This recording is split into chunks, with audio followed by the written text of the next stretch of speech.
I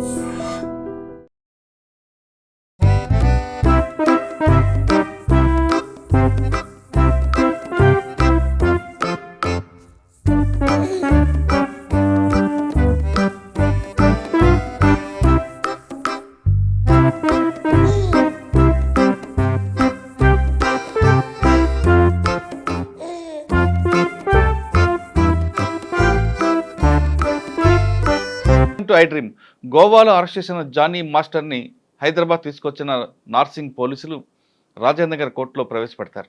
ప్రవేశపెట్టిన తర్వాత court ఆదేశాల మేరకు అతన్ని జైలు తరలించే అవకాశం కనిపిస్తుంది. అయితే ఈ కేసులో చాలా ఇంపార్టెంట్ కనిపిస్తుంది. ఫస్ట్ కేసు నమోదైంది రాయదుర్గం పోలీస్ స్టేషన్, తర్వాత అక్కడి నుండి నార్సింగ్ వచ్చింది, జరిగింది బాంబేలో జరిగింది. ఈ మూడిట్లో కేసు ఉండబట్టే 3 పోలీస్ స్టేషన్ పరిధి ఉంది కాబట్టి ఈ కేసులో ఎక్కడైనా వీకిపోయే అవకాశం ఉందా, ఖచ్చితంగా పోక్సో కేసులో ఎవరు జానీ మాస్టర్ ఉన్నారో ఆయనకు శిక్ష పడాలంటే కేసు ఎలా ఇన్వెస్టిగేషన్ చేయాలి అనే విషయాన్ని మనతో మాట్లాడడానికి హైకోర్టు అడ్వకేట్ శ్రీకాంత్ గారు ఉన్నారు. ఆయన అడిగి మరిన్ని విషయాలు తెలుసుకుందాం. సార్ నమస్తే అండి. సార్, పోక్సో అనగానే ఖచ్చితంగా శిక్ష పడుతుంది అనేది ఒక మ్యాండేటరీ కనిపిస్తుంటుంది. ఇప్పుడు ఈ కేసులో జానీ మాస్టర్ కేసులో పోక్సో సెక్షన్ పెట్టారు, తర్వాత 323 పెట్టారు, 506 అన్నీ కూడా పెట్టుకొచ్చారు. ఇప్పుడు మీరు ఎఫ్ఐఆర్ చూశారు కాబట్టి కేసు ఎలాగో ఇన్వెస్టిగేషన్ చేస్తే కరెక్ట్గా శిక్ష పడుతుంది. ఇందులో 3 స్టేషన్ల పరిధి ఉంది కాబట్టి ఫస్ట్ రాయదుర్గం 0 ఎఫ్ఐఆర్, నార్సింగ్, తర్వాత ఎఫ్ఐఆర్ జరిగింది కూడా ప్లేస్ ఆఫ్ ఎంపీస్ బాంబే. కాబట్టి ఈ టెక్నికల్ ఇష్యూస్ ఏమైనా కేసుని బ్రేక్ చేయడానికి ఏమైనా అవకాశం ఉంటుంది? మురళి గారు, మొట్టమొదటిగా నేను చెప్పాల్సింది ఏంటంటే జానీ మాస్టర్కి శిక్ష పడడానికి అనేది నేను అంగీకరించను. ఎందుకు అంటే చట్టం యొక్క పని ఒకరిని శిక్షించడమో లేకుంటే ఒకరిని శిక్ష నుంచి విమోచనం చేయడమో కాదు, న్యాయాన్ని అందించడం. జానీ మాస్టర్ ఒకవేళ తప్పు చేసి ఉండుంటే అతనికి శిక్ష పడుతుంది. అంతేగాని జానీ మాస్టర్ శిక్ష వేయడానికి ఎలా చేయాలి అనే ఆలోచన ధోరణి కూడా సమాజంలో ఏదైతే సోషల్ మీడియాలో అంతా కనిపిస్తుందో ఇతను శిక్ష పడాలి అనేది ఆ ధోరణి అనేది కరెక్ట్ కాదు. ఎందుకు అంటే ఇప్పుడు ప్రిన్సిపల్ ఆఫ్ లా ఏ ఒక్క అక్యూజ్డ్ పర్సన్ అయినా కానీ అతను నేరం ప్రూవ్ అయ్యేంత వరకు కూడా అతను గిల్టీ కాదు. అవును, అతను కేవలం నేరారోపితుడు మాత్రమే. కాబట్టి అతను శిక్ష పడిపోవాలి, శిక్ష పడాలంటే ఏం చేయాలి? సమాజం కోరుకుంటే చాలా కోరుకుంటారు సమాజం. అటువంటి వ్యక్తులు ఈ విధంగా చేయడం వల్ల సినీ పరిశ్రమకు చెడ్డ పేరు వస్తుంది కాబట్టి కఠినంగా శిక్షించాలంటూ అదర్ సైడ్ పక్షం వినకుండా, అందుకనే మనకు రాజ్యాంగం మనకు ఇచ్చిన హక్కు ఏంటి అంటే ప్రతి ఒక్కరికి కూడా ఫెయిర్ ట్రయల్ అనేది ఉంటుంది. ఈ ఫెయిర్ ట్రయల్ అనేది జరగకుండా నువ్వు తప్పు చేసావు అని చెప్పేసి కన్క్లూడ్ చేయడానికి సమాజంకు రైట్ లేదు. సమాజం తన ఒపీనియన్ ఎక్స్ప్రెస్ చేయొచ్చు. ఒకవేళ చేసి ఉంటే ఖచ్చితంగా శిక్షార్హుడు, ఖచ్చితంగా శిక్ష పడాలి. చేసి ఉన్నాడు అనే ప్రిలిమినరీ ఇన్వెస్టిగేషన్ కానీ రివీల్ చేస్తే శిక్ష పడే విధంగా పోలీసు వారు, ప్రాసిక్యూషన్ వారు తగిన చర్యలు తీసుకోవాలి. ప్రాసిక్యూషన్ లేకుండా చూసుకోవాలి. అంతవరకు మాత్రమే స్టేట్ డ్యూటీని చేయాలి. అంతేగాని శిక్ష విధించడము, శిక్ష పడేలా చేయడం అనేది మోటివ్ అవ్వకూడదు. అలాంటి మోటివ్ ఎప్పుడైతే తయారవుతుందో మనం అందరం కూడా, సమాజం కూడా అంటే బ్యాక్వర్డ్ మైండ్ సెట్ మనకు ఉంది అనడానికి అదొక నిదర్శనం. కాబట్టి ఫెయిర్ ట్రయల్ అనేది అందరికీ ఆపర్చునిటీ ఉండాలి. జానీ మాస్టర్ పక్షాన్ని వినాలి, అతను తన డిఫెన్స్ని తను చేసుకోవాలి. ఆ డిఫెన్స్ చేసుకున్న తర్వాత ఒకవేళ ప్రాసిక్యూషన్ వారు కానీ నిరూపించితే అతనికి శిక్ష పడి తీరాలి. ఆ ధోరణిలో మనం ఉండాలి. ఇది నెంబర్ 1. అయితే ఎఫ్ఐఆర్ నేను చూసాను కానీ అందులో పోక్సోకి సంబంధించిన సెక్షన్స్ ఏవి పెట్టలేదు. 376లోనే ఉంది. 376, 323 ఏదో ఉంది, 506 ఉంది. పోక్సో ఇన్వోక్ చేయలేదు. బహుశా పోక్సో ఇన్వోక్ చేయడానికి కారణం కూడా ఎఫ్ఐఆర్లోనే ఉంది. ఇప్పుడు నేను చెప్తే అది మరీ ప్రీమెచ్యూర్ అవుతుంది కాబట్టి ఆ విషయం నేను చెప్పదలుచుకోలేదు. పోక్సోకి అట్రాక్ట్ అయ్యే విధంగా మాత్రం ఆ పర్టికులర్ ఎఫ్ఐఆర్లో ఇంగ్రీడియంట్ అనేది నాకు కూడా కనిపించలేదు. కానీ 2019లోనే 2020లో బాంబాయి తీసుకెళ్ళి తను రేప్ చేశాడంటూ చెప్పింది కాబట్టి అప్పటికి ఆ అమ్మాయి మైనర్ కాబట్టి ఆమె మీద, జానీ మాస్టర్ మీద పోక్సో వస్తుంది. ఖచ్చితంగా మైనర్ బాలిక మీద కానీ ఒకవేళ ఇలాంటి సెక్షువల్ అసాల్ట్ ఏదైనా జరుగుండి ఉంటే అది పోక్సో చట్టాన్ని కంపల్సరీగా అట్రాక్ట్ చేస్తుంది. కానీ ఇప్పుడు ఇందులో చూడాల్సింది ఏంటంటే లాలో కూడా బహుశా ఇలాంటి కేసులు దొరికినప్పుడు మాత్రమే మనకు ఒక కొత్త ఇంటర్ప్రిటేషన్ని, కొత్త చట్టాన్ని ఇవాల్వ్ చేసే మనకు ఆపర్చునిటీ దొరుకుతుంది. అదేంటి అంటే ఒక అమ్మాయి మైనర్గా ఉంది. మైనర్గా ఉన్న అమ్మాయికి, ఫర్ ఎగ్జాంపుల్ మీ ఈజీగా అర్థం కావడానికి చెప్తాను, మైనర్గా ఉన్న అమ్మాయికి హిందూ వివాహ చట్టంలో పెళ్లి చేస్తారు. పెళ్లి చేసిన తర్వాత సబ్సిక్వెంట్లీ అది డిజాల్వ్ అవ్వకుండా సబ్సిక్వెంట్లీ మెజారిటీ తీరిన తర్వాత కూడా తను కానీ మ్యారేజ్ కంటిన్యూ చేస్తే ఇంకా మైనారిటీలో జరిగిన పెళ్లి చెల్లదు అనే గ్రౌండ్ తీసుకోవడానికి వీల్లేదు. అలాగే ఇప్పుడు మైనారిటీలో ఉన్న ఒక అమ్మాయి ఇలాంటి మైనర్గా ఉన్నప్పుడు పెళ్లి పెళ్లి చేసి జరిగింది. అవును. మెజారిటీ రాగానే రీజనబుల్ టైంలో ఇది మైనర్గా ఉన్నప్పుడు జరిగిన పెళ్లి కాబట్టి ఇది చెల్లదు అని చెప్పేసి తన కోర్టును ఆశ్రయిస్తే ఆ పెళ్లి రద్దు అవుతుంది. మ్మ్. కానీ సబ్సిక్వెంట్గా తను కానీ అది కంటిన్యూ చేసి ఒకవేళ ఆ కంటిన్యూషన్ మ్యారేజ్లో ఉండి ఆ తర్వాత ఎప్పటికో వెళ్ళి 4 ఏళ్ళకో 5 ఏళ్ళకో వెళ్ళి నేను మైనర్గా ఉన్నప్పుడు జరిగింది కాబట్టి చెల్లదు అంటే కుదరదు. మ్మ్. ఎందుకంటే మెజారిటీ తీరిన తర్వాత కోహాబిట్ చేసింది కాబట్టి. రైట్. సో ఇలాంటిది ఆ హిందూ వివాహ చట్టంలో ఉంది. ఆ లాజిక్ని ఒకవేళ ఇక్కడ కానీ అప్లై చేస్తే చేయమని నేను చెప్పట్లేదు, జస్ట్ ఒక రీజనబుల్ అప్రిహెన్షన్ని నేను రేజ్ చేస్తున్నా. మైనారిటీలో ఉన్నప్పుడు ఒక అఫెన్స్ జరిగింది, మెజారిటీ తీరింది, 18 ఏళ్ళు వచ్చాయి. ఇప్పుడు ఆ అమ్మాయికి దాదాపు 21-22 సంవత్సరాలు ఉన్నాయి. సో మెజారిటీ తీరింది. ఆ తర్వాత చాలా కాలం ట్రావెల్ కూడా జరిగింది. ఆ జరిగిన తర్వాత తన ద్వారా ఆపర్చునిటీస్ తెచ్చుకుంది. ఆ తర్వాత ఇప్పుడు కన్క్లూజన్ ఆఫ్ ఎఫ్ఐఆర్ చూస్తే కాంట్రడిక్షన్ ఉంది. నాకైతే అలా అనిపించింది.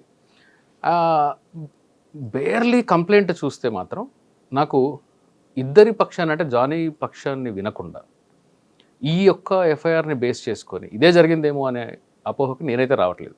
ఓకే.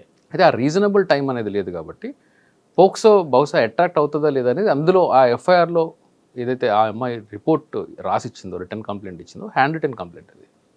ఆ హ్యాండ్ రిటర్న్ కంప్లైంట్లోది ప్రిలిమినరీగా అవుతుంది. ఓకే. అది పోక్సో చట్టాన్ని పెద్దగా అట్రాక్ట్ చేయనట్టే నాకైతే అనిపించింది. సబ్సిక్వెంట్లీ ఏదైనా సెక్షన్ ఆల్టరేషన్ చేసి వేస్తారేమో నాకు తెలియదు. ఓకే. సెక్షన్ ఆల్టరేషన్స్ జరిగితే బహుశా పోక్సోని ఎలా అట్రాక్ట్ చేస్తారో అనేది చూడాలి. సార్ ఫస్ట్ చేసే వీలైతే ఉంది. ఓకే. రాజేంద్ర నగర్లో ఇచ్చారు. ఇచ్చింది కేసు ఏమో అమ్మాయి కంప్లైంట్ ఉండే రెసిడెన్స్ అక్కడ కాదు కాబట్టి దాన్ని 0 ఎఫ్ఐఆర్ కట్టి ట్రాన్స్ఫర్ చేశారు. అవును. ఇక్కడ ఎఫ్ఐఆర్ ఇష్యూ అయింది, ఆయన కోసం పట్టుకున్నారు. అవును. కానీ ఫస్ట్ జరిగిన అఫెన్స్ బాంబే. ఎస్. ఆ టెక్నికల్గా ఏమైనా డిఫెన్స్ వాళ్ళకి ప్లస్ లేదు అది కాదు, ఈ కేసులో అవ్వదు. ఎందుకు అంటే జనరల్గా ఏంటి అంటే ఇప్పుడు ఈ కొత్త విఎన్ఎస్ఎస్లో ఇది ఒక లాకునా అనే చెప్తాను నేను. 0 ఎఫ్ఐఆర్ అనేది దాని పరిధిని దాటింది అనేది నా ఒపీనియన్. ఇంతకుముందు కూడా నేను డ్రీమ్లో మాట్లాడినప్పుడు నేను ఎక్స్ప్రెస్ చేశాను. అదేంటంటే 0 ఎఫ్ఐఆర్ అనేది ఒక దగ్గర ఎఫ్ఐఆర్ రిజిస్టర్ అయ్యి ట్రాన్స్ఫర్ అవ్వడం వరకు సమంజసంగా ఉంటుంది, కానీ ఇన్వెస్టిగేషన్ చేయడం అనే పరిధిని ఇవ్వడం అనేది కరెక్ట్ కాదు. కానీ ఈ కేసులో అంటే ఇప్పుడు ఎట్లా అంటే ఫర్ ఎగ్జాంపుల్ గుజరాత్ పోలీసులు నా మీద ఎఫ్ఐఆర్ చేసి ఇన్వెస్టిగేషన్ చేసేసి అరెస్ట్ చేసేసి ఓన్లీ ఛార్జ్ షీట్ వేసి ట్రయల్ చేయడానికి మాత్రం హైదరాబాద్కి తీసుకురావచ్చు. అంటే అఫెన్స్ ఇక్కడ జరుగుంటుంది, వాళ్ళు అక్కడ చేయొచ్చు. సో బేసికలీ గుజరాత్ పోలీసులు ఎక్కడికన్నా వెళ్ళి నన్ను అరెస్ట్ చేయొచ్చు. అలాంటి ప్రావిజన్ ఇప్పుడు బిఎన్ఎస్ఎస్లో సెర్చ్ చేయొచ్చు 185, 173 కలిపి చదివితే. సో ఈ ఇమ్మీడియట్గా వాళ్ళ ఇన్వెస్టిగేషన్ కూడా కంప్లీట్ చేసేసి జ్యూరిస్డిక్షనల్ మ్యాజిస్ట్రేట్ గారి దగ్గరికి ట్రయల్ కోసం పంపించాలి. ఈ ప్రొసీజర్ అనేది అంత సెన్సిబుల్ ప్రొసీజర్ కాదనేది నా వ్యక్తిగతమైన ఒపీనియన్. This is number 1. కానీ ఈ కేసుకి అది అప్లికేబుల్ కాదు. ఎందుకు అంటే పార్ట్ ఆఫ్ క్రైమ్ ఇక్కడ కూడా జరిగింది. ఎందుకంటే బాంబేలో జరిగింది, ఇక్కడ జరిగింది, తన ఇంట్లో జరిగింది, హైదరాబాద్లో జరిగింది. కాబట్టి జ్యూరిస్డిక్షన్ అనేది ఇప్పుడు ప్రజెంట్ రాయదుర్గం కాకుండా నార్సింగి పోలీసులకి ఉండే జ్యూరిస్డిక్షన్ డెఫినెట్గా వాళ్ళకి జ్యూరిస్డిక్షన్ ఉంది. పార్ట్ ఆఫ్ క్రైమ్ జరిగింది కాబట్టి అంటే ఒక క్రైమ్కి చైన్ ఆఫ్ ఈవెంట్స్ జరిగినప్పుడు అంటే ఫర్ ఎగ్జాంపుల్ బాంబ్ బ్లాస్ట్ హైదరాబాద్లో జరిగింది, దీని ప్లానింగ్ ముంబైలో జరిగింది, దీని మెటీరియల్ ఢిల్లీలో తీసుకున్నారు, అసలు ప్లానింగ్ కాశ్మీర్లో జరిగి ఉంటుంది. సో ఇప్పుడు ఈ 4 ప్రాసెస్లో కూడా జ్యూరిస్డిక్షన్ ఉంది, ఎక్కడన్నా చేయొచ్చు. అలాగే ఇది కూడా ఒక పార్ట్ ఆఫ్ క్రైమ్ బహుశా 376 వరకు మీకు బాంబేలో జరిగింది, తర్వాత అసాల్ట్ వచ్చేసి హైదరాబాద్లో జరిగింది, ఇంటికి వెళ్ళి స్కూటీని తగలబెట్టాడు, అక్కడికి వెళ్ళి గొడవ చేశాడు అనేది వాళ్ళ ఇంట్లో నార్సింగి అండర్లో జరిగింది. సో ఒక పార్ట్ ఆఫ్ క్రైమ్ ఉంది, సేమ్ క్రైమ్ కానప్పటికీ ఒక కాజ్ ఆఫ్ యాక్షన్ ఉంది కాబట్టి చెయ్యొచ్చు. మేజర్గా కాగ్నిజబుల్ అఫెన్స్ ఉండేది బాంబేలో కాబట్టి బాంబేలో ఇన్వెస్టిగేట్ చేయాలా అనేది బహుశా ఇప్పుడు పోలీసు వాళ్ళు దానికి అది కొత్త చట్టంలో అయితే న్యూ క్వశ్చన్ ఆఫ్ లానే అది. అంటే ఒక కాగ్నిజబుల్ అఫెన్స్ ఉంది, నాన్ కాగ్నిజబుల్ అఫెన్స్ ఉంటుంది, ఇంకోటి 323 కాగ్నిజబుల్ అయినప్పటికీ ఈ మూడిట్లో మోర్ సీరియస్ అఫెన్స్ అనేది అక్కడ ఉంది కాబట్టి అక్కడ ఇన్వెస్టిగేట్ చేస్తారా లేకుంటే వీళ్ళు అక్కడికి వెళ్ళి ఇన్వెస్టిగేట్ చేయొచ్చు. చట్టంలో అయితే వీళ్ళే అక్కడ ఇన్వెస్టిగేట్ చేయడానికి కూడా వీళ్ళకి రైట్ ఉంది. కాబట్టి జ్యూరిస్డిక్షన్ ఆస్పెక్ట్ మీద ఈ కేసు వీక్ అవుతుంది అని మాత్రం నేను అనుకోవట్లేదు. ఓకే. ఇప్పుడు నార్సింగ్ పోలీసులు చేస్తారండి. ఎస్. అంటే అక్కడ ఒక టీం పంపించి ఎవిడెన్స్ అక్కడ స్టేట్మెంట్ చేయొచ్చు. సార్ ఎప్పుడో 4 సంవత్సరాల క్రితం జరిగిన ఇష్యూ ఇది, ఇప్పుడు ఏం దొరుకుతుందండి వాళ్ళకి? సో ఇందులో సైంటిఫిక్ ఎవిడెన్స్లు అట్లాంటివి ఏం జరగదండి. బహుశా నాకు అంటే ఐ విట్నెస్లు ఎవరన్నా వచ్చి టెస్టిఫై చేస్తే తప్ప పెద్దగా ఈ కేసులో జానీ మాస్టర్కి శిక్ష పడుతుందని కూడా నేను అనుకోవట్లేదు. ఓకే. ఇప్పుడు పోక్సోలో ఏంటి అంటే, పోక్సో చట్టంలో విక్టిమ్ యొక్క సోల్ టెస్టిమనీ సరిపోతుంది. కానీ అలా 376 రెగ్యులర్ 376లో అలా కాదు.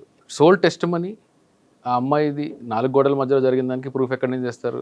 ఆ అమ్మాయి టెస్టిఫై చేసే విధానంలో ట్రయల్లో కానీ, అంటే నేను ట్యూటర్ చేసినట్టు అవుతుంది, ట్రయల్లో కానీ ఒకవేళ లాని సాటిస్ఫై చేయగలిగితే డెఫినెట్గా జానీ మాస్టర్ శిక్ష పడే అవకాశం ఉంది. ఓకే.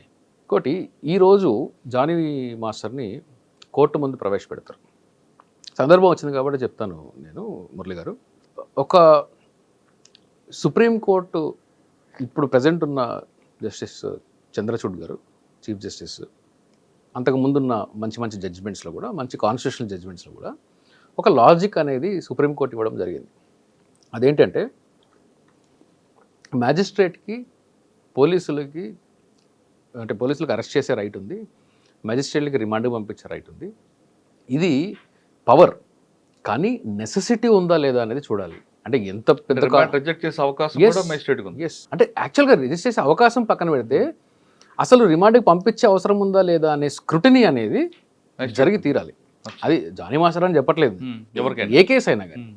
ఎందుకంటే ఇప్పుడు ఒక కేసులో ఒక క్రైమ్ చేసిన వ్యక్తి, అక్యూజ్డ్ పర్సన్ నిజంగానే క్రైమ్ చేసి ఉండొచ్చు నాకు, అలాంటి వాటిల్లో పంపించాలి. ఒకవేళ చేయకపోతే ఏంటి అనే పరిస్థితి ఉన్నప్పుడు అక్కడే మ్యాజిస్ట్రేట్ మైండ్ అప్లై చేయాలి. మెకానికల్గా ఇప్పుడు ఎట్లా అయిపోయిందంటే మ్యాజిస్ట్రేట్లు కూడా చాలా మెకానికల్గా, అదే కాపీ పేస్ట్ చూస్తున్నారు. రీసెంట్గా మన జస్టిస్ రాధారాణి గారు కన్విక్షన్ ఇచ్చారు మెకానికల్ రిమాండ్ పంపించినందుకు. కాబట్టి మెకానికల్ రిమాండ్ చేయకూడదు. కానీ కంటెంట్ ఏముంది, నిజంగానే ఇతను బయట ఉంటే అరెస్ట్ చేయాల్సిన అవసరం ఉందా, రిమాండ్ పంపించాల్సిన అవసరం ఉందా, రిమాండ్కి పంపకుంటే ఏం జరుగుతుంది, పంపితే ఏం జరుగుతుంది అనేది ప్రాపర్ జ్యుడిషియల్ స్క్రూటినీ జరిగిన తర్వాత మ్యాజిస్ట్రేట్ తన మైండ్ అప్లై చేసి అప్పుడు మాత్రమే పంపించాలి. మెకానికల్ నేను పంపించేస్తానంటే కుదరదు. అది చాలామంది మ్యాజిస్ట్రేట్లు చేస్తున్నారు. అది నాకైతే అసలు వాళ్ళు మైండ్ అప్లై చేస్తున్నట్టు అనిపించదు, చాలా కేసులు అనిపించదు. ఓకే. అలాగే ఈ 41A CRPC మనకు పాత చట్టంలో ఉంది కదా, ఇప్పుడు 35 BNS, అందులో కూడా కొత్త చట్టాలు తీసుకొని వచ్చినప్పుడు ఒక కొత్త చేంజ్ చేసే అవకాశం మనకు ఉన్నది. లాస్ట్ టైం నేను చెప్పాను. అదేంటి అంటే, పోలీసు వారికి రీజనబుల్ గ్రౌండ్ కాదు కావాల్సింది అరెస్ట్కి, రీజనబుల్ సస్పిషన్, రీజనబుల్ రిపోర్ట్ ఉండాలి, అంటే కంప్లైంట్ వాడుక భాషలో, రీజనబుల్ సస్పిషన్ ఉండాలి. అంటే ఇన్వెస్టిగేషన్ ఆఫీసర్ నాకు అనుమానం ఉంది అంటే ఎవరైనా అరెస్ట్ చేయొచ్చు, అది కుదరదు. There shall be reasonable ground. రెండుకి తేడా ఉంది. Reasonable ground for arrest, reasonable suspicion for arrest. ఇప్పుడుండే లాలో లాంగ్వేజ్ ఏంటి అంటే రీజనబుల్ సస్పిషన్. అంతకుముందు 41Aలో కూడా అదే ఉంది, రీజనబుల్ సస్పిషన్ ఉంటే అరెస్ట్ చేయొచ్చు అని. ఇప్పుడు కూడా 35లో అదే ఉంది, రీజనబుల్ సస్పిషన్ ఉంటే అరెస్ట్ చేయొచ్చు అని. అంటే ఒకరి అనుమానం మీద నా ఫండమెంటల్ రైట్స్ని కాదని చెప్పి నన్ను జైల్లో పెట్టచ్చు. ఇది అంత మెచ్యూర్డ్ లా కాదు ఇది. ప్రపంచంలో ఎక్కడ కూడా రీజనబుల్ సస్పిషన్ మీద ఎవడ అరెస్టులు చేయడు. పోలీస్ కస్టడీలు గ్రాంట్ చేయరు, ఇండియాలోనే ఉంది ఇది. కాబట్టి అది అంత సెన్సిబుల్ ప్రొసీజర్ కాదు సార్. చాలామంది ఇప్పుడు 4 సంవత్సరాల క్రితం జరిగిన ఇష్యూని ఇంతకాలం గ్యాప్ ఇచ్చి ఇప్పుడు ఎందుకు తెర మీద తీసుకొచ్చారు అని ఒక విషయం తీసుకొచ్చారు తెర మీదకి. ఈ పాయింట్ ఏమైనా కేసులో ఏమైనా వీకే అవకాశం ఉంటుంది. ఎందుకంటే డిలే ఇన్ FIR అనేది అది అక్యూజ్డ్కి జనరల్గా ఫేవర్ చేస్తుంది. కానీ డిలేకి రీజనబుల్ కాజ్, రీజనబుల్ గ్రౌండ్స్ చూపించగలిగితే అది అక్యూజ్డ్కి ఫేవర్ అవ్వకపోవచ్చు. కానీ ఈ కేసులో నేను చూసేది ఏంటి అంటే, బికాజ్ ఆఫ్ చాలా సోషల్ మీడియాలో నేను చాలా చూశాను, సోషల్ మీడియా వేరే వాళ్ళలో కాదు, వీళ్ళిద్దరి మధ్యలో జరిగిన అంత సజెస్టివ్గా నాకు అనిపించలేదు. డిలేని సాటిస్ఫై చేయలేకపోవచ్చేమో. కానీ ఒకవేళ జానీ మాస్టర్ అయినా ఏ పెద్ద స్టార్ అయినా కానీ తప్పు చేసి ఉండుంటే, సెక్షువల్ హెరాస్మెంట్ చేసి ఉండుంటే ఖచ్చితంగా జైలుకి వెళ్ళాలి, శిక్ష పడాలి. ఒకవేళ పోలీసు వారు కానీ, నా రిక్వెస్ట్ ఏంటి అంటే, పోలీసు వారికి ఇన్వెస్టిగేషన్లో ఒకవేళ ఇతను నిజంగానే ఇలాంటిది చేశాడు అనేదానికి వాళ్ళు నమ్మడానికి కానీ గ్రౌండ్స్ దొరికితే, మెటీరియల్ దొరికితే ఖచ్చితంగా ప్రాసిక్యూషన్ లేకుండా శిక్ష పడేలా చేయాలి. ఇలాంటి కేసులో శిక్ష పడితే చాలామందికి ఒక మంచి స్ట్రాంగ్ మెసేజ్ అవుతుంది. అట్ ది సేమ్ టైం ఒకవేళ ఏమీ చేయలేదు, మనకు ఇంక్రిమేటింగ్ మెటీరియల్ దొరకట్లేదు అని అనుకుంటే పొలిటికల్ ప్రెజర్స్కి సోషల్ ప్రెషర్కి వాళ్ళు లొంగిపోయి ఏదో చేయాలి అని చెప్పి మెకానికల్గా ఛార్జ్ షీట్ ఫైల్ చేసి ట్రయల్కి పంపిస్తే మాత్రం అది పోలీసు వారు చేసిన తప్పు అవుతుంది. ఒకవేళ ఇప్పుడు 4 సంవత్సరాల వరకు చేశారు కాబట్టి కంప్లైంట్ అవ్వడం ఏదో మిస్టేక్ ఉండొచ్చు, అంటే అప్పుడు భయపడో చెప్పకపోవచ్చు, లేదా ఈయన ఇంకేదో చేసి ప్రలోభాలకి బెండ్ అయి ఉండొచ్చు. ఇప్పుడు ఆమె ముందుకు వచ్చారు. ఇప్పుడు మీరు చెప్తున్నట్లు ల్యాక్ కనిపిస్తుంది. అవి దాన్ని ఓవర్కమ్ చేయాలంటే దానికి రెమెడీ ఏముందండి? అంటే దానికి రెమెడీ మనం డిస్కస్ చేయడం అంత సమంజసం కాదు మురళి గారు. అంటే అమ్మాయి న్యాయం చేసినట్టు అవుతుంది కదా. ప్రాసిక్యూషన్లో చాలా మంది నేను చెప్తున్నాను ముందే, అమ్మాయికి న్యాయం చేయడమా జానీని శిక్షించడమా అనేది చట్టం యొక్క పరిధి కాదు, చట్టం ఉద్దేశం అది కాదు, నా ఉద్దేశం కూడా అది కాదు. నిజంగా తప్పు జరిగి ఉంటే శిక్షించబడాలి, తప్పు జరగకుండా ఉంటే దానికి ఒకవేళ ఫాల్స్ కేసులో కానీ ఫ్రేమ్ చేస్తున్నట్టు కానీ బయటపడితే దానికి తగ్గట్టు శిక్షలు కూడా ఉండాలి. సో మనము we are in not business of justice as a lawyer, business of law. మేము చట్టాన్ని మాత్రమే గౌరవించాలి, చట్టాన్ని ఇంప్లిమెంట్ చేయాలి, చట్ట పరిధిలో ట్రయల్స్ చేయాలి. అంతేగాని దీనిలో న్యాయం ఏంటి అని చూస్తే చాలాసార్లు న్యాయం వెనకాల పోయి చట్టాన్ని వైలేట్ చేస్తాము, చట్టం వెనకాల పోయి న్యాయాన్ని వైలేట్ చేస్తాం. అంటే బ్యాలెన్స్డ్గా అప్లికేషన్ ఆఫ్ మైండ్తో వెళ్ళాలి. ఇంకా ఈ కేసులో 354D ఉంది. అందులో చాలామంది ఏమనుకుంటారు, నాకేదన్నా మెసేజ్లు పెట్టినా, నాకేదన్నా అంటే స్టాకింగ్ చేసినా కానీ, సెక్షువల్లీ ఎక్స్ప్లిసిట్ మెసేజ్లు పెట్టినా కానీ నేను 354D కింద కేసులు కట్టచ్చు అని చెప్పేసి అనుకుంటారు. పోలీసులు కూడా 354 కిందే కేసులు కడతా ఉంటారు.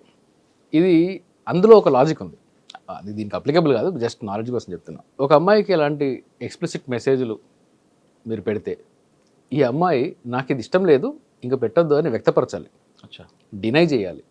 డినై చేయకుండా తను కూడా కంటిన్యూ చేసి రిప్లైలు చేస్తూ ఉండి ఆ తర్వాత ఎప్పటికో 1-2 ఇయర్స్కి వెళ్ళి లేదు అప్పుడు నాకు ఇలాంటి ఫోన్ మెసేజ్లు పెట్టాడు, అప్పుడు నాకు ఇలాంటి మెసేజ్లు పెట్టాడు, నన్ను వాట్సాప్లో హెరాస్ చేశాడు, ఫేస్బుక్లో చేశాడు, అప్పుడు పంపించినవన్నీ కూడా తప్పు కాబట్టి కేసులు పెట్టాలంటే కుదరదు. ఎందుకంటే మీరు ఎక్స్ప్రెస్గా డినై చేసి ఉండాలి, ఆ డినయల్ చూపించాలి. డినయల్ చూపించలేకపోతే 354 నిలబడదు. At the same time sexually మెసేజ్లు పంపడము, సెక్షువల్ అడ్వాన్సెస్ చేయడం అనేది స్టాకింగ్ కాదు, కేవలం తనతో ఒక కాంటాక్ట్ ఎస్టాబ్లిష్ చేసి ఆ కాంటాక్ట్ని కంటిన్యూ చేయడానికి చేసే అటెంప్ట్ మాత్రమే 354లోకి వస్తుంది. సో ఇవి కన్ఫ్యూజన్స్ ఉండేవి. రేపొద్దున ట్రయల్ స్టేజ్లో ఈ ట్రయల్ ఎలా చేస్తారో నాకు తెలియదు, ఆర్గ్యుమెంట్ లెవెల్కి వచ్చినప్పుడు ఇలాంటి లీగల్ గ్రౌండ్స్ తీసుకుంటే బేస్డ్ ఆన్ ఎఫ్ఐఆర్ మాత్రం జానీకి శిక్ష పడే ఛాన్సెస్ తక్కువ ఉన్నాయి. కానీ ప్రాసిక్యూషన్ వారు కానీ లాక్యునాస్ లేకుండా ఇన్వెస్టిగేషన్ ఛార్జ్ షీట్ కానీ వేయగలిగితే శిక్ష పడే అవకాశాలు పెరుగుతాయి. సినిమా వాళ్ళు అనగానే ఫస్ట్లో బాగానే మాట్లాడుకుంటారు, ఫ్రెండ్షిప్ అంటారు, రకరకాలు చూస్తుంటాం. కొంతమంది వాళ్ళ దగ్గర క్లోజ్గా మూవ్ అయ్యి ఫొటోస్ ఉంటాయి, అమ్మాయి ఆయన దగ్గరికి వెళ్ళడం, అవును, ఆయన ఒళ్ళో కూర్చొని ఫోటోలు, ఇవన్నీ కూడా సోషల్ మీడియాలో మనం చాలా చూస్తుంటాం. సినిమా వాళ్ళకి అది అలవాటే అని వదిలిపెడతాం. కొంతకాలం వాళ్ళిద్దరూ బాగానే ఉన్న తర్వాత ఎక్కడో ఏదో విషయంలో చిన్న క్లాష్ వస్తుంది, నన్ను ఈ విధంగా పట్టుకున్నాడు, ముద్ద పెట్టాడను, లేదా నన్ను ఈ విధంగా నైట్ రమ్మన్నాడను, ఆ ఫొటోస్ అన్నీ రిలీజ్ చేశారనుకోండి, అప్పుడు ఆ హీరో బతుకు బస్ స్టాండ్ అవుతుంది. అంతే. ఓకే, అటువంటి కేసుల్లో పెట్టే అవకాశం ఉందంటారు? ఎప్పుడో మంచి ఫ్రెండ్షిప్ ఉన్నప్పుడు దిగిన ఫోటోలు ఇప్పుడు అమ్మాయి రిలీజ్ చేసి నన్ను ఈ విధంగా ఇబ్బంది పెట్టాడు అని ఎవరైనా చేస్తే దానికి ఏంటి రెమెడీ ఏంటి? కేసులు పెట్టడానికి, ఎఫ్ఐఆర్లు చేయడానికి మాత్రం పనికొస్తుంది, కానీ ట్రయల్లో నిలబడదు ఇలాంటివన్నీ. కాండక్ట్ ఉంటుంది కదా, సబ్సిక్వెంట్ కాండక్ట్ ఏంటి? కానీ ఈలోగా పోలీసులు అరెస్ట్ అంటే ఉంటాయి, అంటే ప్రొసీజర్ పనిష్మెంట్ ఉంటుంది, ప్రొసీజరల్గా ఉంటుంది, కానీ అల్టిమేట్గా శిక్షలు పడడానికి చాలా అవకాశాలు తక్కువ. అందుకే నేను చెప్తున్నాను, రీజనబుల్ గ్రౌండ్, రీజనబుల్ సస్పెక్షన్ అనేది. అందుకే దీనికి ప్రూఫ్ ఉందా లేదా చూడాలి. ఎఫ్ఐఆర్ కట్టచ్చు, అరెస్ట్ చేయడానికి అంటున్నాను నేను. చేస్తే ఇన్వెస్టిగేషన్ కూడా కొంచెం సీరియస్ లెవెల్లో చేసే ఛాన్సెస్ ఉంటాయి. ఇప్పుడు మీరు అన్నట్టు చాలా కేసులు సినిమా ఇండస్ట్రీ కాదండి, బయట కూడా మీకు బయట కూడా ప్రతి ఇండస్ట్రీలో ఉంటుంది, నాకు తెలిసి మీడియాలో ఉంటుంది, అండ్ మా ఫీల్డ్లో ఉంటుంది, సాఫ్ట్వేర్ ఫీల్డ్లో ఉంటుంది, ప్రతి ఫీల్డ్లో ఉంటుంది. ఫ్రెండ్షిప్ ఉంటుంది, కొన్ని రోజులు కలిసి ట్రావెల్ చేస్తారు, బాగున్నంత వరకు అన్నీ బాగుంటాయి. కరెక్ట్గా ఎప్పుడైతే దెబ్బలాడుకొని విడిపోతారో అప్పుడు కేవలం తిన ఉమెన్ కాబట్టి నేను చెప్పింది అందరూ నమ్మేస్తారనే ధోరణితో చాలామంది అబ్యూజ్ చేస్తారు, ప్రాసెస్ ఆఫ్ లాని అబ్యూజ్ చేస్తారు అని చెప్పి ఆ ధోరణితో బయటకు వచ్చి నేను అప్పుడెప్పుడో 2018లో ఏదో చేశాను, 2019లో నాకు ముద్దు పెట్టాడు, 2020లో నేను ఇచ్చాను అని చెప్పి ఈ ఆఫ్టర్ థాట్స్తో వస్తారు. అలాంటి కేసు పెట్టడానికి పనికొస్తాయి, కానీ శిక్షలు పడడానికి పనికిరావు. కానీ మధ్యలో ఈ ప్రొసీజర్ పనిష్మెంట్ ఉంటుంది కదండి. ప్రొసీజర్ అనేది తప్పదండి. అరెస్ట్ అంటారో, ఫ్యామిలీ అవి తప్పదు. అవుతుంది, జైలుకి వెళ్తాడు. ఎందుకు అంటే ఇక్కడ చట్టము అక్యూజ్డ్ పర్సన్ని కూడా ప్రొటెక్ట్ చేస్తుంది. అక్యూజ్డ్ పర్సన్ని ప్రొటెక్ట్ చేస్తూ అలెజ్డ్ విక్టిమ్ రైట్స్ని కూడా చట్టం కాపాడుతుంది. ఈ రెండుకి మధ్యలో బ్యాలెన్సే. ఇది శిక్ష ఏం కాదు. జైలుకి పంపించడం అనేది రిమాండ్ అంటాం, అందుకని కన్విక్షన్ కాదు. So only judicial remand. Court పరిధిలో కోర్టు డైరెక్ట్గా పర్యవేక్షణ ఉండే, జైలు డిపార్ట్మెంట్ పోలీస్ డిపార్ట్మెంట్ కాదు. ఈ పోలీసులకు జైల్లో ఏం అథారిటీ ఉండదు. రిమాండ్కి పంపించారు అంటే పోలీసు వాళ్ళు కస్టడీ కావాలంటే పిటిషన్ వేసి కోర్టుని సాటిస్ఫై చేసి అదర్ సైడ్ ఆప్షన్ ఇచ్చి ఛాన్స్ ఇచ్చి ఆర్గ్యుమెంట్కి ఛాన్స్ ఇచ్చి ఒకవేళ అప్పటికి కస్టడీ అవసరం అనుకుంటే ఇస్తారు. సో పోలీస్ రిమాండ్ అనేది శిక్ష కాదు. కానీ ఎఫ్ఐఆర్ అయిన దగ్గర నుండి మీరు చెప్తున్న రిమాండ్ వరకు, బెయిల్ వచ్చే వరకు, అది కండిషన్ బెయిల్ అవ్వచ్చు లేదంటే ఇంకేదో బెయిల్ వచ్చే వరకు ఈలోగా మీడియాలో స్టోరీలు డ్యామేజ్ అవుతుంది. ఇవంతా కూడా వాళ్ళకి డ్యామేజ్ అవుతుంది కదా. డ్యామేజ్ అవుతుంది. అందుకని ఇప్పుడు 211 ఉంది ఐపీసీలో, దాని కరస్పాండెంట్ సెక్షన్ ఏదో బిఎన్ఎస్లో ఉంటుంది, నాకు నంబర్ గుర్తులేదు. 211 ఐపీసీ ఉంది. అందులో ఎవరైనా ఒక అవతల ఒక వ్యక్తిని ఫ్రేమ్ చేసి అతని మీద ఫాల్స్ క్రిమినల్ కంప్లైంట్స్ ఇచ్చి అతనికి శిక్ష పడేలాగా చేయాలని చెప్పి కుట్ర పన్నితే వాళ్ళకు కూడా సేమ్ అలాంటి శిక్షలే అప్లికబుల్ అవుతాయి 211 కింద. అంటే ఫర్ ఎగ్జాంపుల్ ఒక విక్టిమ్ వచ్చి పలానా వ్యక్తి నన్ను ఏదో చేశాడు, ఇతని మీద చర్యలు తీసుకోండి అన్నప్పుడు ఎఫ్ఐఆర్ అవుతుంది, ఇక ఇన్వెస్టిగేషన్ అవుతుంది. ఫైనల్గా ఏం తేలుతుందంటే అసలు ఈ విక్టిమ్ ఎవరైతే ఉన్నారో ఈ విక్టిమ్ ఏమీ జరగలేదు కాబట్టి ఏం జరగకపోయినా కానీ అవతల వ్యక్తిని ఫ్రేమ్ చేద్దామని చెప్పేసి ఒక ప్రాసెస్ని ఇనిషియేట్ చేసి శిక్ష పడేలాగా తనని ఫ్రేమ్ చేసింది అన్నప్పుడు ఈ విక్టిమ్ మీద కూడా కేసులు పెట్టచ్చు. విక్టిమ్ ని ట్రయల్ ఓకే. కానీ మధ్యలో జరుగుతున్న ఎపిసోడ్ కు అది అంటే అన్ని ఒక్కొక్క ఇన్సిడెంట్ ని తీసుకుంటూ పోతే అండి లా నడవదండి, ఫంక్షన్ అవ్వదు. ప్రతి దగ్గర బ్రేక్ పడుతుంది, ఫంక్షన్ అవ్వదు. కరెక్టే సార్. కానీ ఎవరైతే ఎక్యూజ్డ్ అంటే మీరు అన్నారు రిమాండ్ ఉన్నారో వాళ్ళ ఫ్యామిలీ అంతా డిస్టర్బ్ అవుతుంది కదా. దానికి పనిష్మెంట్కి మరి అదే చెప్తున్నాను. కేవలం ఏంటి అంటే శిక్ష అంటే ఒక నేరాన్ని ఆరోపించినప్పుడు అది ప్రూవ్ చేయలేకపోతే శిక్షలు ఉండవు. కానీ ఉద్దేశపూర్వకంగా ఫ్రేమ్ చేశారు అని మాత్రం ప్రూవ్ అయితే మాత్రమే శిక్షలు ఉంటాయి. కాబట్టి మీకు ఒకవేళ ఈ ఫ్యామిలీకి అన్యాయం జరుగుతుంది, ఈ వ్యక్తి అక్యూజ్డ్ పర్సన్ యొక్క ఫ్యామిలీ కూడా డిస్టర్బ్ అవుతుంది కాబట్టి ఇన్వెస్టిగేషన్ చేయకూడదు అనేది కరెక్ట్ కాదు. అట్లా జరిగితే ఏ క్రైమ్ రిపోర్ట్ అవ్వదు. అట్లాగే ఉమెన్కి కానీ లేకుంటే ఎవరైనా కానీ ఈ 0 ఎఫ్ఐఆర్ గురించి మీరు అన్న ఏంటి అంటే ఎక్కడికన్నా వెళ్ళి నేను కంప్లైంట్ ఇస్తాను అనడం అనేది అన్ని వేళలా కరెక్ట్ కాదు. అది జ్యుడిషియల్ ఇంటెన్షన్, ఇంతకుముందు జడ్జిమెంట్స్లో ఇంటెన్షను, ఇప్పుడుండే చట్టం ఇంటెన్షన్ ఒక పరిధి దాటింది అనేది వేరే అంశం. అయితే ఏంటి అంటే నేను ఈరోజు బంజారాహిల్స్లో ఉంది, క్రైమ్ జరిగింది ఒక లాస్ట్ ఇయర్ జరుగుతుంది. ఒకసారి క్రైమ్ జరిగింది, ఇట్స్ ఆల్వేస్ ఎ క్రైమ్, అది రిపోర్ట్ చేయొచ్చు. కాగ్నిజబుల్ అఫెన్స్ అయితే దానికి లిమిటేషన్ ఏమి ఉండదు. జనరల్గా 3 yearsలో జరిగే 3 years వరకు శిక్ష ఉండుంటే దానికి 3 years అని ఒక టేబుల్ ఉంది, టేబుల్ ఆఫ్ కంటెంట్స్ ఉంది. దాన్ని బట్టి మనము కంప్లైంట్ ఇవ్వాలి. 354 ఉంది, విదిన్ 3 years ఇవ్వాలి, కాగ్నిజెన్స్ తీసుకోవాలి. 3 years దాటితే కాగ్నిజెన్స్ తీసుకోవడానికి వీల్లేదు. అట్లా ఈ రేప్ కేసెస్లో మాత్రం అలాంటి లిమిటేషన్ ఏం లేదు, కంటిన్యూ అవుతుంది. ఈరోజు నేను బంజారాహిల్స్లో ఉన్నాను కాబట్టి నేను బంజారాహిల్స్కి కన్వీనియంట్గా వెళ్ళి నేను అక్కడ ఎఫ్ఐఆర్ రిజిస్టర్ చేయడం వరకు అది విక్టిమ్ యొక్క కన్వీనియన్స్ కోసం మాత్రమే అండ్ విక్టిమ్ యొక్క నియరెస్ట్ అవైలబిలిటీ రిపోర్ట్ చేయడానికి మాత్రమే పనికొస్తుంది తప్ప దాన్ని పరిధి దాటకూడదు.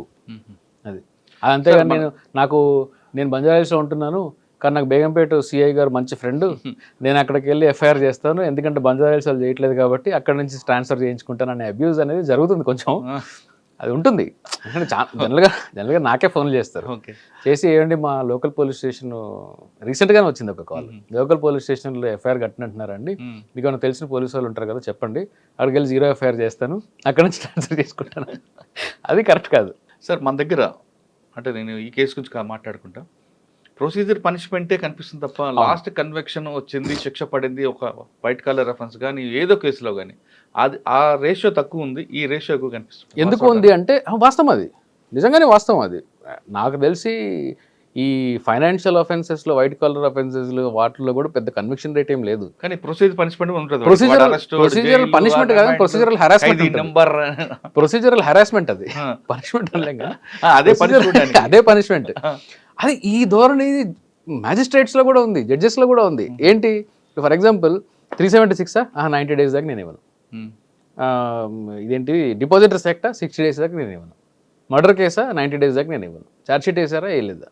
అంటే ఇంత మెకానికల్గా ఈ కేసు అంటే ఎటు కన్విక్షన్ పడదు కాబట్టి వీడిని 4 రోజులు జైల్లోనే పెడదాం.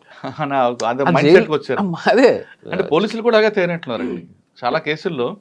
పోనీ లోడ్ పంపిస్తే ఆడే ఉంటాడు 14 రోజులు, ఏటో ప్రూవ్ అవ్వదు కదా, నేను కూడా జైలు ఉండదు, నాకు ట్రాన్స్ఫర్ అయిపోతా కదా, నాకు ఎందుకు లేదు, ఏటో ప్రూవ్ అవ్వదు పాడవద్దు. కాబట్టి ఎందుకంటే వీళ్ళు ఇన్వెస్టిగేషన్ కూడా 4 గోడల మధ్యలో చేస్తారు. ఎన్ని 161 స్టేట్మెంట్లు చూస్తామండి మేము. మీకు ఒకరోజు ఈరోజు ఎఫ్ఐఆర్ జరుగుతుంది, కనీసము ఆ 161 స్టేట్మెంట్ రికార్డ్ చేసే వాళ్ళకి మినిమం కామన్ సెన్స్ ఉండదు. ఈరోజు ఎఫ్ఐఆర్ జరుగుతుంది, ఎఫ్ఐఆర్లో కంటెంట్ ఒకటి ఉంటుంది, ఈయన 2 నెలలకు ఛార్జ్ షీట్ వేస్తాడు. కానీ ఛార్జ్ షీట్లో ఏం చేస్తాడంటే 161 స్టేట్మెంట్ ఎఫ్ఐఆర్ జరిగిన రోజే రాస్తాడు. పోనీ రాశాడు, అప్పటికి నేను రియల్ కేసు చెప్తున్నాను, పోనీ రాశాడు.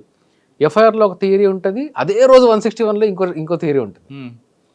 అది ఒకటే రోజు ఎలా చేస్తారు అంటే బహుశా ఇది ఒక 1 month లేకుంటే 1 week తర్వాత రాస్తే ఆ కంప్లైంట్ ఇచ్చిన వ్యక్తో విట్నెస్ ఇచ్చిన వ్యక్తో దాని థియరీని డెవలప్ చేసి లాకునస్ని క్లియర్ చేసి ఇంకా ఫర్దర్ ఇన్ఫర్మేషన్ ఇచ్చిండొచ్చు. కానీ అదే రోజు చేస్తాడు. నాలంటోడు ఏం కొడతాడు ట్రయల్లో, సేమ్ డే ఇది చెప్పావు, సేమ్ డే పోలీసుల ముందు ఇది చెప్పావు, రెండింటి లేదు కరెక్ట్. మరి డౌట్, బెనిఫిట్ ఆఫ్ డౌట్ అక్యూజ్డ్కి వచ్చిందా లేదా, ఇలాగ పోతాయి. ప్రాసిక్యూషన్ లాకునస్ ఎట్లా ఉంటాయి అంటే చాలా సిల్లీగా ఉంటాయి. పెద్ద మంచి ఇన్వెస్టిగేషన్ చేస్తారు, ఫౌండేషన్లో లాకునస్ ఉంటాయి, అక్కడ పడిపోతుంది, ఫౌండేషన్లో ఎగిరిపోతాయి కేసు. అందుకని అంటే ఇది ఇన్కాంపిటెన్సా లేకపోతే కమిట్మెంట్ లేకపోవడమా, మెకానికల్గా చేయడమా, వాళ్ళకి చట్టం మీద అవగాహన లేకపోవడమా. అవగాహన లేకపోవడం కదా ప్రెజర్ అనుకోవచ్చు, రకరకాల బందోబస్తులు ఉంటాయి. అంటే ప్రతి కేసులో ప్రెజర్స్ కుదరదండి. ఇప్పుడు కొన్ని కేసుల్లో లైఫ్ కన్విక్షన్లు పడిన వ్యక్తులకి కూడా తర్వాత హైకోర్టు కాంపెన్సేషన్ ఇచ్చి మరి బయటకు తీసుకొచ్చిన కేసులు ఉన్నాయి. సత్యంబాబు కేసు ఉంది, కాంపెన్సేషన్ ఇచ్చి మరి బయటకు తీసుకొచ్చిన కేసులు ఉన్నాయి. అదేంటి ఫౌండేషన్లో ప్రాసిక్యూషన్ లాకునస్ ఉంటాయి, చేశారా లేదా అనే సంగతి తర్వాత. ఫౌండేషన్ లాకునస్ ఉంటాయి, ప్రాసిక్యూషన్ లాకునస్, అవి చాలా అంటే చాలా సిల్లీగా చేస్తారు అట్లాంటివన్నీ. సార్ ఫైనల్గా చెప్పండి, నేను ఈ కేసు గురించి జానీ మాస్టర్ కేసు గురించి మాట్లాడలేదు, కానీ ఇటువంటి హై ప్రొఫైల్ కేసులు ఫస్ట్లో చాలా బ్లో అప్ అయిపోయి, అవును అసలు ఆహా ఓహో అంటుంటారు, లాస్ట్కి వచ్చేసరికి ఆ కేసు తుస్సుమంటుంటుంది. అవును, అంటే కంప్లైంట్ అయినా డ్రాప్ అయిపోవాలి, విట్నెస్ అయినా అష్టాలు అవ్వాలి, కాంప్రమైజ్ అవ్వాలి. ఇప్పుడు ఇటువంటి సంఘటనలు జరిగినప్పుడు కోర్టు టైం వేస్ట్ చేసినందుకు అప్పుడు విక్టిమ్ మీద కేసు పెట్టచ్చా? ఒకవేళ విక్టిమ్ తినని కావాలని ఫ్రేమ్ చేసింది అని మాత్రం ప్రూవ్ అయితే మాత్రమే పెట్టచ్చు. మిగతా ఏ 164లో స్టేట్మెంట్ ఇచ్చిన తర్వాత కూడా కొంతమంది యూటర్న్ తీసుకుంటారు. అది హాస్టైల్ అయిన దానికి దాన్ని ఏం చేయలేమండి, హాస్టైల్ విట్నెస్ని ఏం చేయలేము. విట్నెస్ కదా కంప్లైంట్ అంటే 164లో స్టేట్మెంట్ కూడా హాస్టైల్ అవ్వచ్చు అయిన తర్వాత కూడా, అంటే కోర్టు టైము తర్వాత ఆయనకు జరగాల్సిన నష్టం జరిగింది కదా. లేదు అంటే జరగాల్సిన నష్టం జరిగిందంటే ఇప్పుడు అలాంటి ధోరణి తీసుకుంటే కంప్లైంట్స్ అసలు రావు, ఇనిషియల్గా అసలు రిజిస్టర్ కూడా కావు, తర్వాత దేని వల్ల కేసులు ఎగిరిపోయి కోర్టు టైం మొత్తం వేస్ట్ అయింది, కోర్టు టైం వేస్ట్ అవుతుంది. అన్ఫార్చునేట్, అది దానికి ఇమీడియట్ సొల్యూషన్ అయితే లేదు. ఎందుకంటే కోర్టు టైం వేస్ట్ అవ్వింది అనే